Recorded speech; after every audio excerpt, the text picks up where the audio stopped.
കൊള്ളിവെപ്പും നടത്തി ഈ രാജ്യത്തിൽ നിന്ന് മുസൽമാന്മാരെ ഇല്ലായ്മ ചെയ്യുവാൻ കച്ചകെട്ടി രംഗത്ത് വന്ന ഭരണാധികാരികൾക്ക് ഇന്ത്യ രാജ്യം കൊടുത്ത തിരിച്ചടിയാണ് 400 പോയിട്ട് കേവല ഭൂരിപക്ഷം പോലും ഇല്ലാതെ തൃപ്തിപ്പെടേണ്ടി വന്നു. ഇതാണ് മാറ്റം. ജനങ്ങൾ ഉത്ബുദ്ധരായി ചിന്തിച്ചു തുടങ്ങിയിരിക്കുന്നു. ലക്ഷദ്വീപിന്റെ മണ്ണിലും വികസന പദ്ധതികൾക്ക് വേണ്ടിയുള്ള മുറവിളിയാണ് കൂട്ടിക്കൊണ്ടിരിക്കുന്നത്. പിരിച്ചുവിടലിന്റെ കാലഘട്ടം കഴിഞ്ഞിരിക്കുന്നു.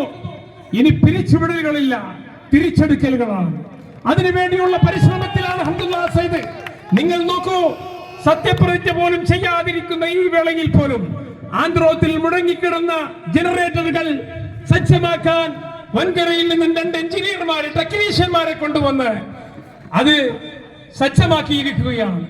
പവർ കട്ടില്ലാത്തൊരു ആന്ധ്രോത്തിനെയാണ് സ്വപ്നം കാണുന്നത്.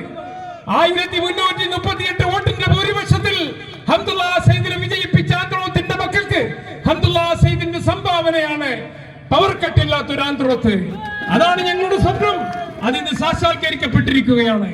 നിങ്ങൾ നോക്കൂ, ചെറിയ കുട്ടികൾക്ക് ടിക്കറ്റ് എടുത്ത് ബുദ്ധിമുട്ടിയിരുന്ന നമ്മുടെ ഉമ്മുബാപ്പമാർ, അവർ നമുക്ക് അനുഭവിക്കേണ്ടിയിരുന്ന അല്ലെങ്കിൽ മറ്റുള്ളവർക്ക് അർഹതപ്പെട്ട സീറ്റ് ചെറിയ കുട്ടികൾക്ക് കൊടുക്കുമ്പോൾ രോഗികളും മറ്റ് യാത്രക്കാരും സീറ്റ് കിട്ടാതെ വൻകരയിൽ കുടുങ്ങിക്കിടക്കേണ്ട ഒരവസ്ഥ.